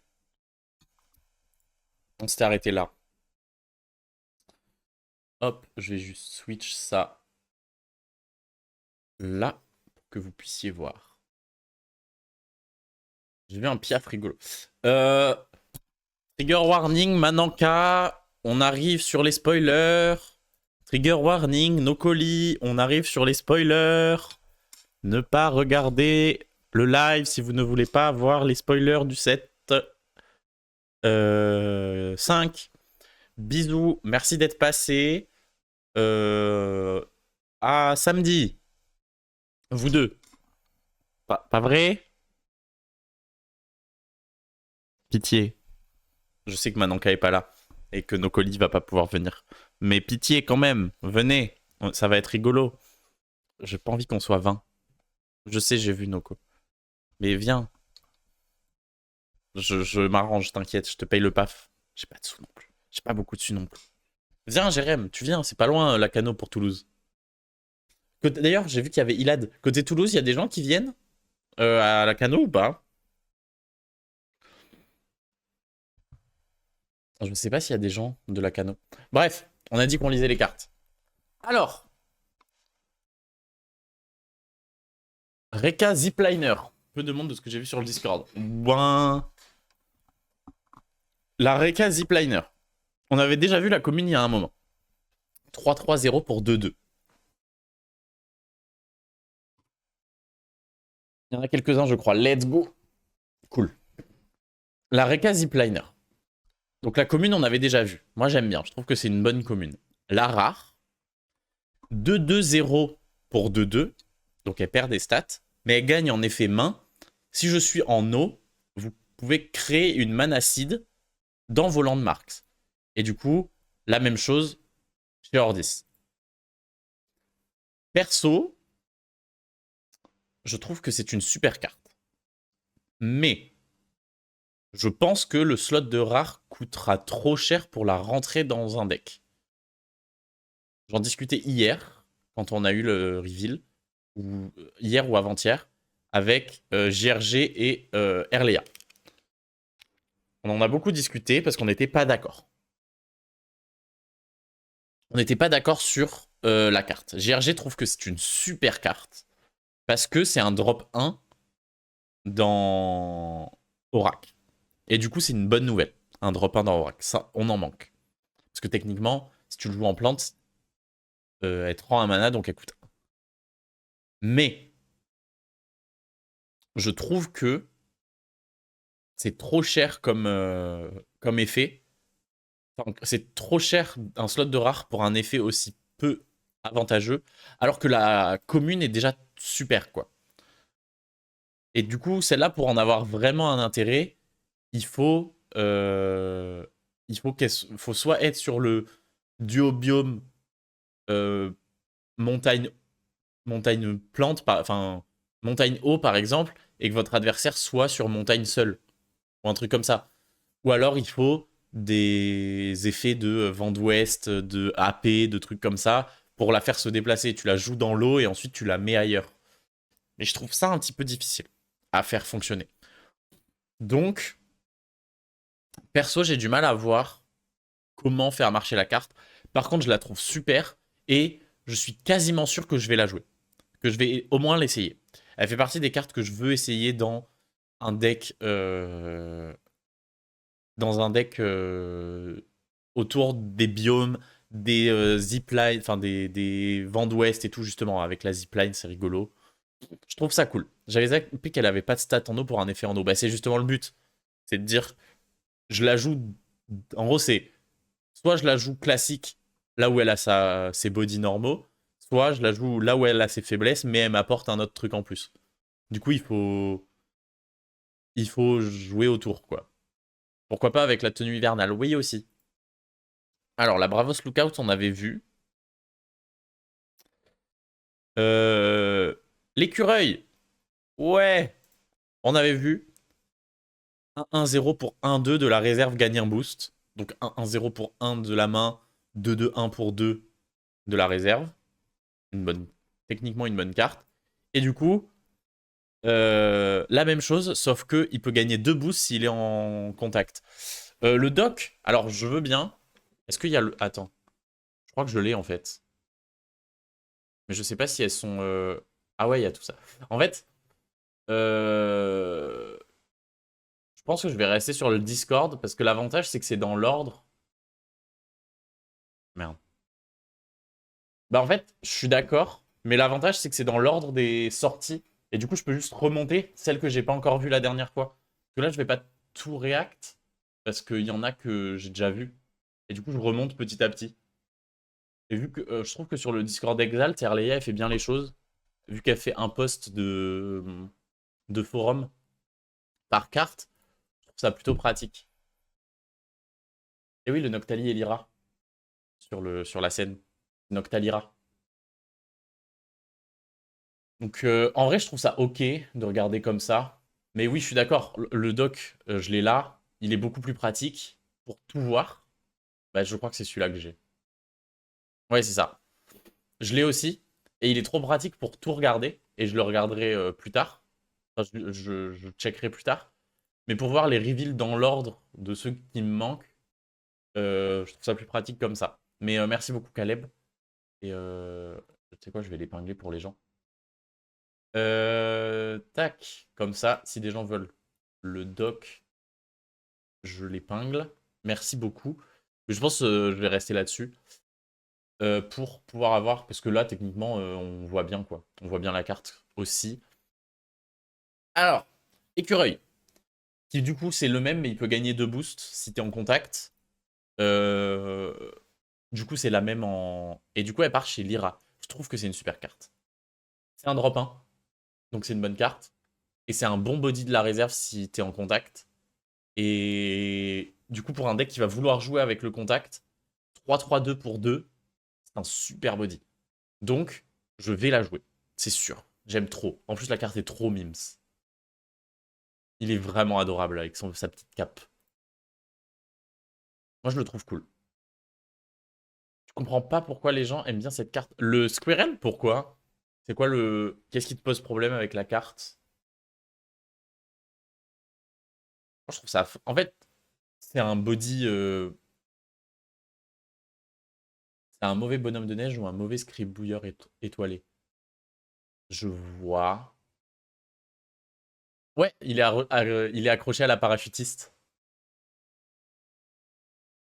C'est trop mimes. J'aime trop quand les cartes elles se font référence entre elles comme ça. Un mauvais bonhomme de neige ou un mauvais scribouilleur? Ouais. En vrai, oui. En fait, à la enfin, à leur diff, le scribouilleur, j'aime trop le nom scribouilleur. Je l'appellerai que comme ça maintenant.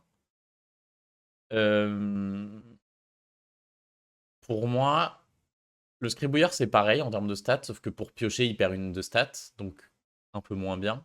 Donc c'est une 2-2-1. Et il faut jouer des trucs à 0 et tout. Le bonhomme de neige, il a un trou. Mais c'est vrai que techniquement, avec un slot de commune, tu peux jouer la zipliner commune. Et c'est 3-3-0 au lieu de 3-3-2 pour 2. Et t'as pas besoin d'être en contact pour l'avoir. Donc je vois ce que tu veux dire. Bonhomme rare, c'est vrai que le bonhomme rare a pas de trou. C'est vrai. Même il y a un doute, je pensais que c'était un easter egg et qu'il était déjà sur l'arc de la parachutiste, mais non. Mais non, malheureusement. Euh, Mais c'est vrai que le bonhomme rare est 2-3-3. C'est vrai que c'est un mauvais bonhomme de neige, du coup. En rare. Si tu veux le slot de rare. Juste, c'est pas les stats sont pas dans le même sens. T'as pas ta faiblesse est pas en, enfin, est en eau et pas en plante. Donc selon comment tu veux faire ton deck, peut-être que ça peut marcher, mais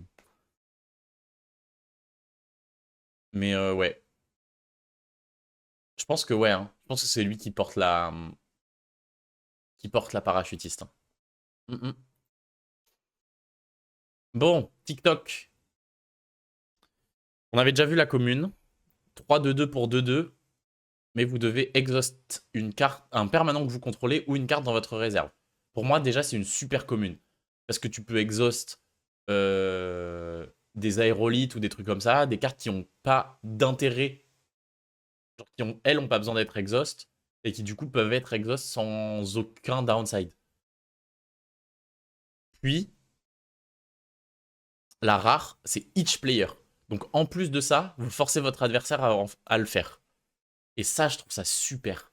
Parce que ça veut dire que, de une, vous forcez votre adversaire à s'épuiser, potentiellement, s'il n'a pas de permanent à épuiser. Et en plus, euh, du coup, ça fait 2 cartes exhaust dans l'entièreté des trucs. Et du coup, ça peut trigger d'autres cartes qui viendront, qu'on verra après et qu'on a déjà vu. Si pas de permanent ou de carte en réserve, on peut quand même la jouer. Oui, évidemment. Il n'y a pas marqué exhaust. Si vous ne le pouvez pas, sacrifiez-moi. Il y a marqué, exhaust en permanent. Donc c'est straight up. Enfin, genre, c'est une 3-2 pour 2 de la main. Si t'as rien à exhaust. Et oui, tour 2, ici, c'est un Omega Jack Frost. Tu la joues dans un deck qui a des permanents à exhaust ou des trucs comme ça. Je trouve ça vraiment bien. Je trouve que c'est une super carte dans les deux factions. Parce que là, tu peux. Izmir, soit tu vas avoir un sort ou un truc comme ça, que tu te fous d'exhaust, un entraînement magique, un zoo, un truc comme ça, parce que tu vas pas le rejouer depuis ta réserve, et tu peux l'exhaust maintenant, tu t'en fous.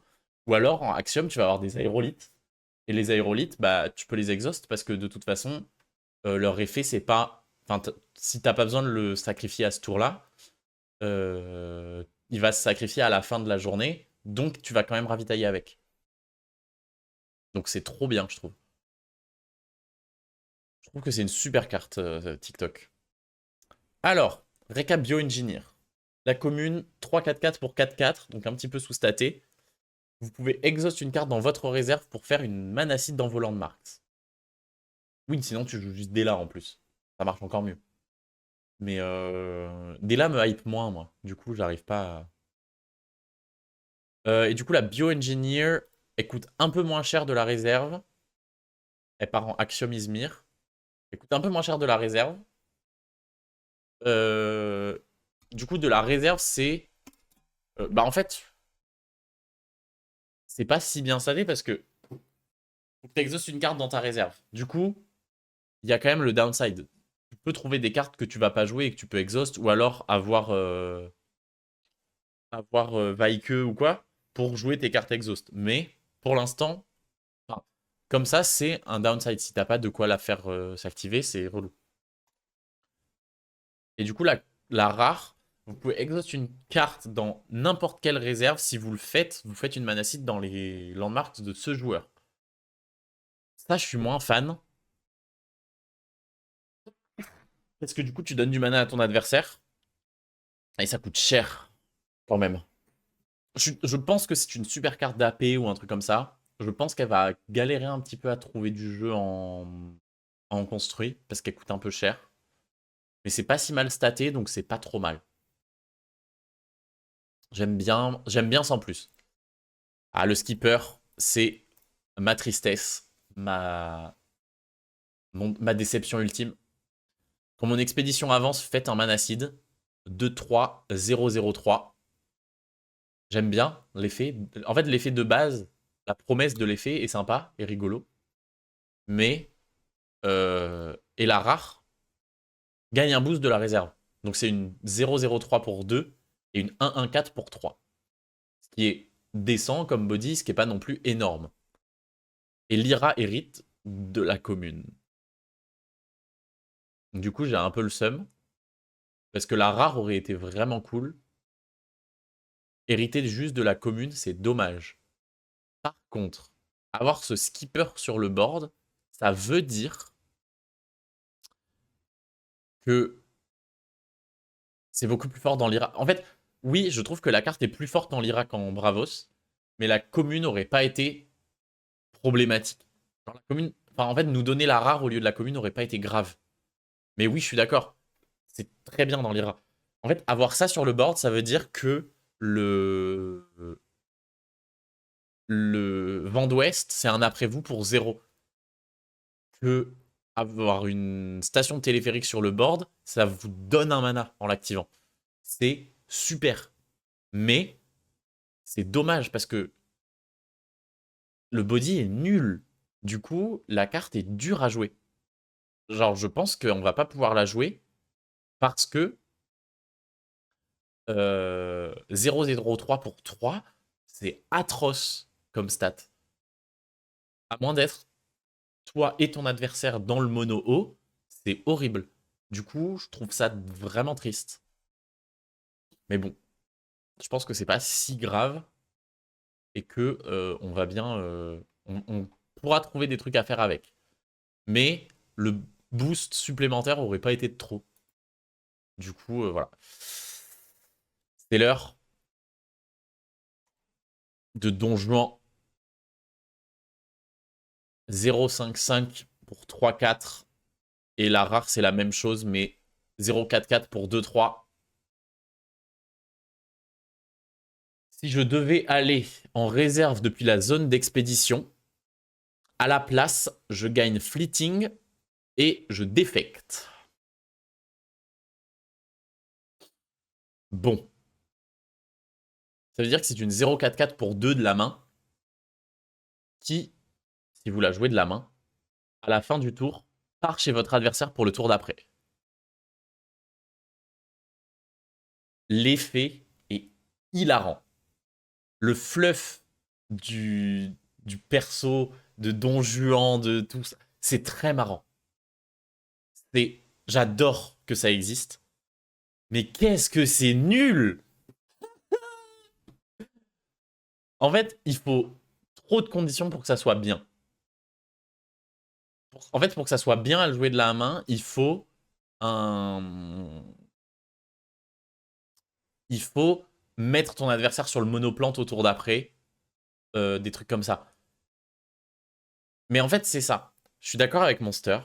Pour moi, le problème, c'est que c'est une 0,44 pour 2, c'est-à-dire un MacPeng rare moins bien stat, fin, avec un trou, donc nul.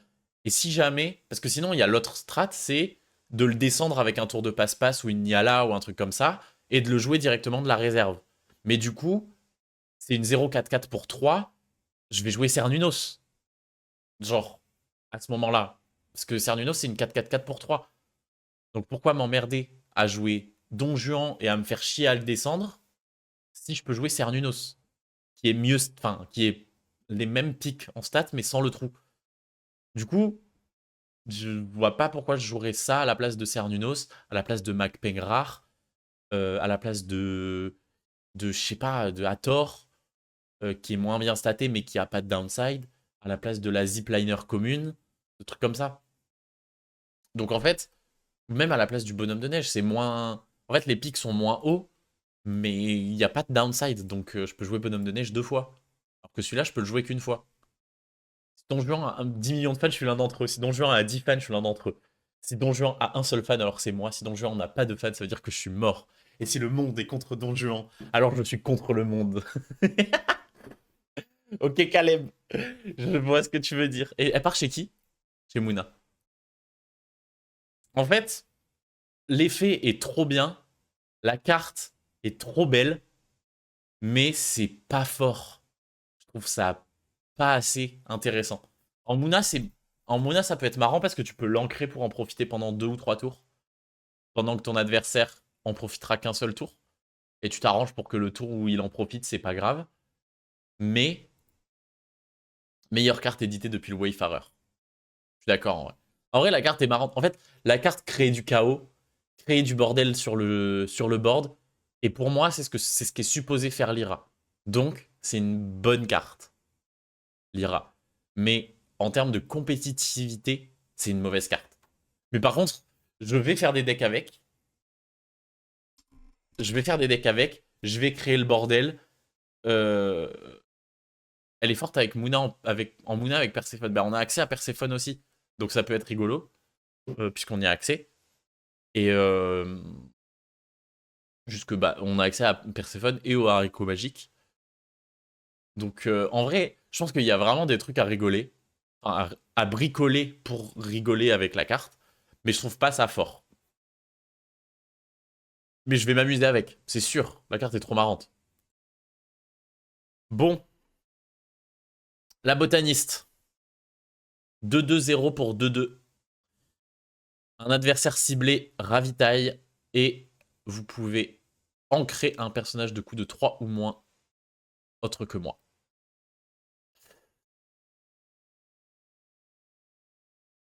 C'est tellement fort. C'est terrifiant. Et du coup, la rare, c'est une 2-1, 2-1-0. Un, un adversaire resupply épuisé et vous pouvez ancrer. Et du coup, ça va en Lyra et en Bravos. Ça, c'est pas pour Lyra. Oui, oui, je sais, on commande pas que les cartes Lyra, Monster. On commande toutes les sorties. Euh, du coup, je pense que la commune est suffisante, très honnêtement. Bah ouais, c'est pour ça, Aurène, c'est un peu ce que j'essaye de faire. Moi, je regarde rapidement, mais sans forcément les commenter et tout, donc c'est cool de pouvoir en discuter avec des gens. C'est les d'autres gens par rapport à d'habitude. Ah oui, c'est trop fort pour être chez Lyra. Bah oui, évidemment. Euh, Mais je pense que la rare est pas nécessaire. Mais comme dit Caleb, avec le nouveau Exarch et avec Quetzal, c'est fort. Parce que du coup, tu fais un don. Du coup, toi, avec le nouveau héros, tu vas ravitailler toi-même aussi. Donc en fait, il n'y a pas de downside, c'est chaque personne ravitaille. Plus toi, tu en crées un truc. Vu que tu as fait un don, tu peux en créer un truc. Donc, ouais, je trouve que cette carte est vraiment terrifiante. Elle a le potentiel d'être une des meilleures cartes du set. En Bravos comme en Mouna. Parce que pour Bravos, ça peut être flippant aussi. Hein. Parce que chez Bravos, tu peux réancrer un coucou, tu peux réancrer, des gros bodies que tu viens de poser, qui vont se rebooster, etc. Il y a vraiment des trucs. Hein. Je pense que même en Bravos, ça peut être cool, mais ça coûte cher. Donc c'est un truc. Alors,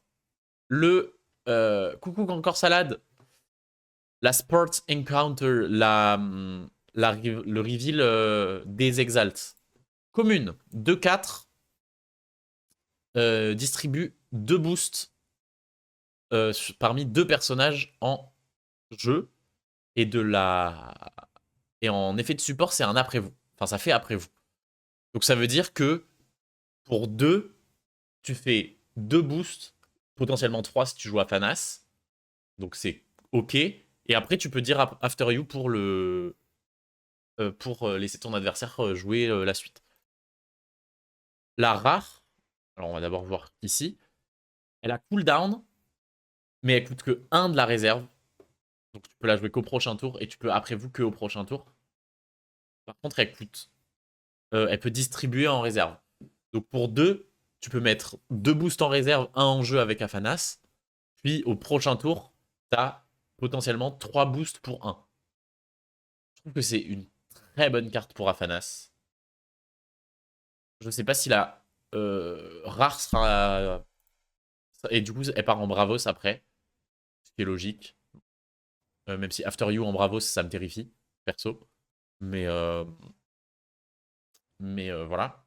Enfin, du coup, ils l'auront pas sur le tour où ils la jouent. Et je pense que tu préfères 3 boosts, enfin 2 boosts pour 1 que After You. Donc je pense qu'en Bravos, elle sera pas utilisée pour ça. Par contre, je trouve que c'est hyper intéressant comme carte. C'est une très bonne carte pour Afanas. Et Afanas avait besoin de très bonnes cartes. Parce que depuis le nerf, le héros a un peu de mal. C'est toujours fort, mais pas assez. C'est le genre de cartes qui sont parfaites pour lui. Pas non plus abusées en termes de puissance. Je trouve ça cool. Mais je trouve que c'est une carte intéressante, quoi.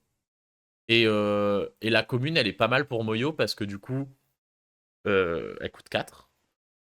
Du coup, euh, elle fait 2 enfin, elle fait 2 de stats pour 2 et 4 de stats pour 4 de la réserve. Donc pourquoi pas. Time out. Tu joues pas pour 4. Bah, dans Moyo, tu peux du coup. Tu peux après vous ou la jouer pour 4 en fonction de ce dont tu as besoin. Time out. Déjà, Afana s'est passé coach. C'est hyper drôle. Je trouve ça marrant, perso. Ça me fait beaucoup rire. Le sort est fleeting. Vous envoyez en réserve pour 3 un personnage de base cost 4 ou moins, puis l'exhaust. Alors, le fait que ça soit 4 ou moins, ça veut dire que ça target les jeans. Mais bon, les jeans, tu veux pas forcément les envoyer. Ça target les Akloot, notamment de Bravos. Ça target les trucs comme ça. Donc c'est cool. Voir que pour 3, tu peux enlever 4, c'est puissant. Ouais, bah, comme avec Zoo, pour 2, tu peux enlever 3. Et du coup, la rare, c'est pareil, sauf elle ne gagne pas fleeting si il y a 2 cartes ou plus exhaustées en réserve. Donc on en revient, et du coup c'est pareil en Bravos, on en revient à ce que je disais tout à l'heure, avec TikTok rare. Hop, pour 2, il y a 2 cartes exhaust en réserve, potentiellement. Puis pour 3, je remove et elle est pas fugace. Ça fait beaucoup de play et tout, mais c'est fort. Je trouve ça vraiment pas mal. C'est intéressant en fait. Il y a des trucs à faire en termes de jeu avec ça. Je trouve pas ça non plus, même parce que elle-même exhauste une carte. Oui, c'est vrai que même elle exhauste une carte. Donc avec Givre, tu peux avoir ça. C'est vrai qu'elle-même, elle exhauste. Ah, c'est fort. J'aime beaucoup. Perso, j'aime beaucoup la carte. Donc, perso, je suis plutôt contente en termes de cartes. Je trouve ça intéressant. La mascotte. 1-1-2 pour 2-2 de la réserve. Enfin, en flèche, s'il y a au moins une carte épuisée en réserve, je gagne un boost. Donc 2-2-3 pour 2-2. En commune, c'est bien. Ah, c'est ton reveal, Grand Corps Salade. Trop bien. La carte est trop marrante. J'aime trop la DA. J'aime bien, moi, la DA Sport de Izmir. Je la trouve rigolote. Je comprends que ça embête des gens d'avoir une DA sport et tout, alors que c'était des mages. Mais je trouve ça rigolo comme DA. Et du coup, c'est pareil. Enfin, du coup, la rare, c'est la même. Sauf que elle peut donner un boost à deux personnages. Donc un à elle et un à quelqu'un d'autre. C'est pas deux boosts. Genre ça peut pas être deux boosts à elle-même. Mais ouais, la mascotte j'aime bien, c'est rigolo. C'est une bonne carte en vrai. Le Talos. J'aime beaucoup perso. 4-4-4 pour 5-5, gigantesque défenseur. Perso, je trouve ça fort. Déjà, j'aime beaucoup les Talos. C'est un. La mascotte et Coach Afanas m'ont réconcilié, j'étais pas fan non plus. Moi, j'aimais bien. Il y avait des trucs que je trouvais. Il y avait des designs que je trouvais un peu moyens. Mais la mascotte et Coach Afanas, je trouvais ça rigolo. Enfin, je trouve ça rigolo. Déjà, le Talos en termes de DA, de ce que ça représente et tout, j'adore de base. Hors Altered. Le fait qu'il l'ait rajouté dans Altered, je trouve ça trop bien. La commune est une bonne carte. La rare est trop bien parce que elle a, elle peut s'enlever défenseur elle-même si tu as beaucoup de cartes dans tes landmarks. Donc c'est une bonne carte pour Mats. C'est une bonne carte pour Gulrang. C'est une bonne carte. Mais c'est pas une spécialement bonne carte pour Sigismar. Donc c'est bien. Et du coup, elle part chez Axiom avec l'effet de ça. Je suis pas sûr qu'on la joue beaucoup dans Axiom parce que ça coûte cher et Axiom est pas forcément du genre à jouer des grosses cartes. On le voit du coup sur l'artwork de la statue. Je pense pas, Noobi Wow, parce que. Oh, c'est vrai. Oh, avec la raffinerie. Avec la raffinerie, tu peux mettre une 777 gigantesque pour 5. Ok, c'est bon, j'ai la vision. En fait, c'est ça, je suis d'accord. Les cartes sport premier degré, c'est pas ouf. Mais en second degré, ça marche bien. En fait, je suis un peu d'accord, Caleb. Mais vu que, en fait, je les trouve toutes un petit peu goofy. Et du coup, ça me fait rire. Et en fait, je trouve ça marrant de me dire que les Izmir, ils ont toujours été hyper sérieux et tout. Et ils arrivent dans une nouvelle ville. Et en fait, ils font du sport et ils s'amusent. Et je trouve ça marrant comme DA. Donc voilà. Mais le Talos, j'aime bien. Je pense que dans Math, c'est une bonne carte. Dans Gulrang, c'est cool. Genre, ça peut vraiment être intéressant. Donc voilà. Milady de Winter, on avait vu l'artwork de l'unique. On a vu la commune. J'aime pas la commune. 2-1-2 pour 3-2. C'est un mauvais body de la main et de la réserve. Et vous pouvez prendre contrôle d'un permanent token. Donc, enfin, quasi uniquement des aérolithes et des manacides. Donc, si tu voles un aérolithe, on se fait un peu chier. Si tu voles une manacide, c'est une 2-1-2 pour 2. Donc, quoi qu'il arrive, c'est pas fou. Par contre, tu peux faire un différentiel de 2 mana. Oui, tu peux voler une manacide, du coup, tu voles une manacide à ton adversaire et tu la récupères pour toi, c'est pas mal, mais j'ai du mal à la voir jouer. Ce que je disais, je trouve que c'est une bonne carte d'AP. Et je trouve, et la comparaison que Gab a fait sur le Discord bébé quand on en a parlé, c'est c'est un peu comme l'indique du Korgan sur le set 3. En fait, c'est une carte qui est designée pour contrer la mécanique principale du set. Donc là, qui sont les manacides. Et les Korgan, c'était. Enfin, l'indique du Korgan, c'était les compteurs sur les cartes. Et du coup, elle est designée pour contrer spécifiquement cette mécanique. Mais si la mécanique est pas assez présente, la carte va jamais voir le jeu. Coucou Zora, t'as raté le débrief de Talos. Bah moi je disais que j'adorais la carte. Je trouve que c'est une super carte en hors 10, en commune ou en rare, chez Mats ou chez Gulrang. Et en Axiom, j'avais pas la vision. Puis Nashul m'a parlé de la raffinerie. Et j'ai la vision. Moi, ça y est. Je suis convaincu. Je vais la jouer. Je vais faire un deck Axiom avec cette folie là. La carte est trop belle. L'art est trop beau. Tout est trop bien. Donc je suis fan. Korgan, même aujourd'hui, c'est pas si mal pour contrer les Bravos et les stations. En vrai, en fait, c'est ça. En fait, c'est pas une mauvaise carte, mais c'est tellement situationnel que c'est un peu dur. Oui, c'est vrai que c'est un robot. Donc avec Méduse, c'est bien. Oh, waouh. Oui, oui, oui, oui. Non, Milady, on connaît pas encore la rare et la ouf, mais on va voir. C'est vrai que si c'est permanent, ouais, ça serait trop fort que ça soit permanent et pas et que ça soit plus token. À tout moment, ils enlèvent permanent et pas token. Target token. Et du coup, tu peux voler Bouddha, tu peux voler Alua, tu peux voler des trucs comme ça peut être rigolo. Mais ouais, j'ai un peu de mal avec Milady de Winter. Je trouve que la carte est un peu trop situationnelle pour être jouée.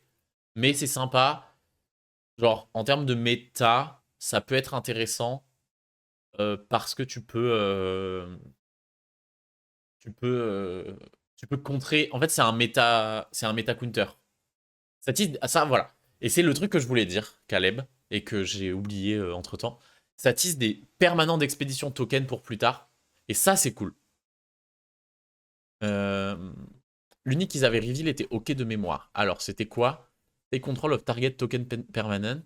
Donc, c'est le même effet. Quand je quitte la zone d'expédition, reveal de top card. Donc, c'est effet truc. Déjà, la rare et l'unique est mieux en termes de stats. Donc, c'est plus jouable. Donc, voilà. On arrive bientôt sur la fin. Il nous reste le Dapeng.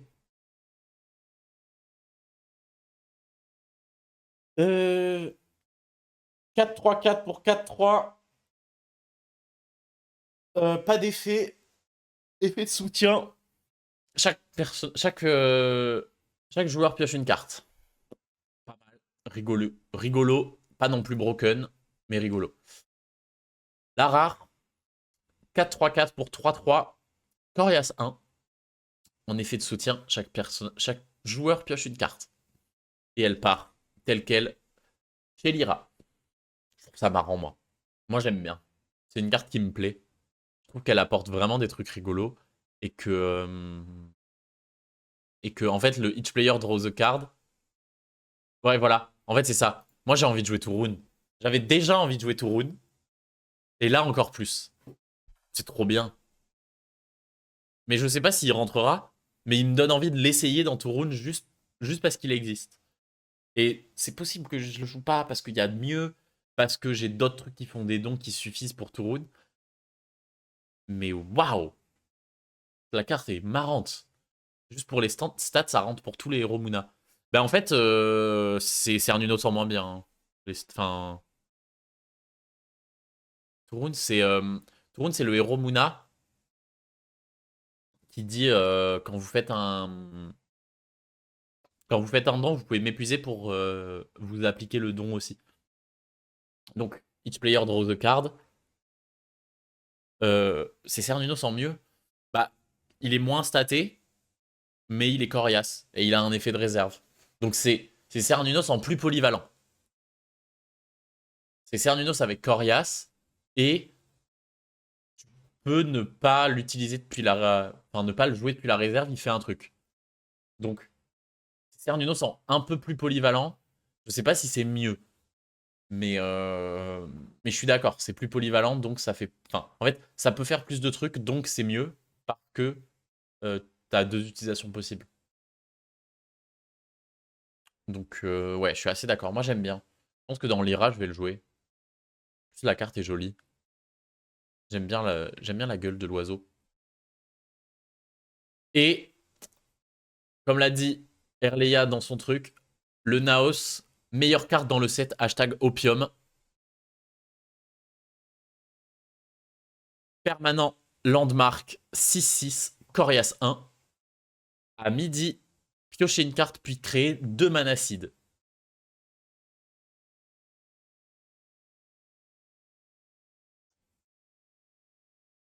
Moi, je suis dans le train. La rare, la même chose, mais pour 8-8, en flèche, une expédition ciblée ne peut pas avancer ce jour. Et elle part chez Ordis. Donc c'est une carte qui a été designée chez Ordis pour Mats, pour être le truc, le point final, le point d'orgue final de Mats, pour dire euh, pour la fin de curve du perso en termes de pouvoir. Perso, dans Muna, avec les effets de support Jian et tout, ça peut être rigolo. Perso, je me suis mise à jouer Muna Ramp depuis quelques jours. Je trouve ça trop bien. Je pense que je rentrerai même la rare. Parce que tu la joues plus facilement que la commune, mais plus tard. Parce que, en fait, la commune pour 6, tu vas quand même prendre 2-0. Là, tu la joues, tu peux pas prendre plus que 1-0. Franchement, j'accepte. Je drop un Naos pour 8. J'accepte de prendre que 1-0 et de... Et tu... Et tu peux, du coup, au prochain tour, tu pioches, puis 2 manacides, machin et tout. L'oppo fait affamé, toi tu fais Naos en réponse. T'as un Naos de setup et dès le tour d'après, ton pouvoir s'active avec les manacides. Ouais, Matt il peut le slam comme ça, hein. Je suis assez d'accord. Mais, pour 8, tu poses ça au tour 3 chez Moon, 3 ou 4. Ouais, je suis d'accord. Ça peut aller vite, hein. Le Moona Ramp, ça peut aller vite si tu sors bien. Pour moi, c'est trop bien. La carte peut être vraiment intéressante. Le problème, c'est qu'elle est que Corias 1. Du coup, je paye 8 pour mettre une carte qui, sur un Cocon ou un Shiva, se fait remove pour 4 ou 5. J'aime bien la carte, mais j'ai l'impression que ça nourrit encore le setup perma-ancre pour éviter le downside du coup pour que la carte soit vraiment compétitive. Je vois ce que tu veux dire. En vrai, je pense que c'est vraiment une bonne carte. Je pense que vraiment, il y a moyen que ça soit vraiment puissant. Et le seul problème de la carte, c'est affamé, hein, je pense. Affamé et les removals de permanent, il y en a beaucoup. Il y a Cocon, il y a Shiva, il y a plein de trucs. Mais en fait, c'est pas grave.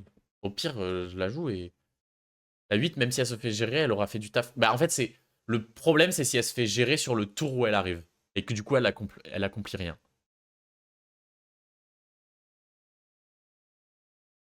Bah, en fait, vu qu'elle arrive sur la même curve que l'affamé, Caleb, je trouve qu'elle se fait counter.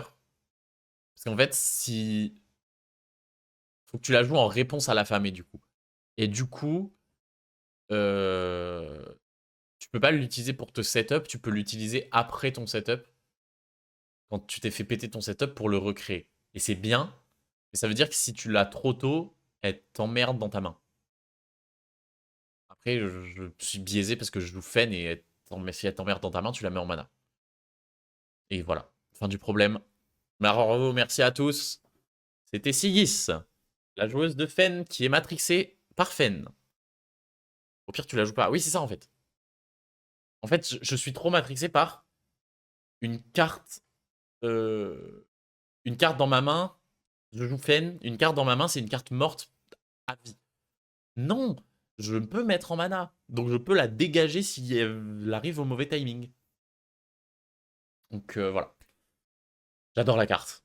Me suis mise à jouer Moona. Je vais continuer à jouer Moona avec ce genre de carte. C'est sûr. J'aime trop. Je suis fan. Et, euh, et donnez-moi plus de rampes. Possible. Tiers. Par pitière du ramp. Bon, je pense que c'est là-dessus que je vais vous laisser. Je vais... oui, nourrissement, canalisation de mana, petite gine dans... Ah oui, mais dans Teja, pas dans Turun. Et vu que je veux jouer Turun, ça va pas passer. Mais canalisation de mana. Oh là là là là, quel cœur de fou. Moi, je vous avoue que j'ai pris goût à Muna, ramp, quand hier j'ai joué sur BGA et au T2, genre T1 j'ai fait nourrissement, T2 j'ai fait Liechi, 6-6-6 pour 5 gigantesque. Bam, 2-0. T3, euh, prairie prolifique, tap prairie prolifique, 5-5-5 gigantesque pour 4 en rejoignant le Liechi de la réserve avec la prairie. J'ai fait 2-0, 2-0. Et ça, c'est magnifique. Et nourrissement rare, tu fais piocher l'adversaire, et après tu fais Loki. Non, franchement, c'est trop beau. Le nourrissement rare, c'est une trop bonne carte. Je suis trop fan. Bref, c'est là-dessus qu'on va s'arrêter, je pense. Ça fait 2 heures de matinale, il est midi. Je pense que c'est une bonne heure pour s'arrêter. On va se, on va se retrouver pour du, OMG! Merci beaucoup, Belzé! Qui arrive au meilleur moment. Merci beaucoup pour le sub. Comment ça va? Ça fait longtemps. Mais, ouais, je vais vous envoyer en raid chez Théa. Parce qu'elle est en live, je viens de voir. Donc on va faire coucou à Théa. Merci beaucoup aux gens qui sont passés dans le chat sur ce live. Je suis contente du format matinal. J'ai hâte de continuer. Et, je pense on va vraiment démocratiser d'en faire mercredi et dimanche. Le dimanche parce que c'est un bon timing, que ça va me permettre de récap ce qui s'est passé dans la semaine et sur le week-end. Par exemple, ce dimanche, le samedi, j'aurais été au tournoi de la Cano, donc on va faire un live de récap. Et le mercredi, en général, les grosses news alternes tombent le mardi. Donc, mercredi matin, ça sera un bon timing. Donc, on se donne rendez-vous ce dimanche et mercredi après-midi. Enfin, mercredi prochain, matin. Pour récap, le patch. Et d'ici là, peut-être des lives. Je vous promets pas qu'il ne passera rien. Il y a un monde où demain ou vendredi, je cale un live de nulle part pour aller pour aller pour aller faire du ladder ou des trucs comme ça pour train pour la cano justement. Et on verra. En tout cas, je vous fais des bisous.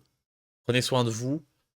Parlez d'Alterd autour de vous, c'est important. Et à la prochaine.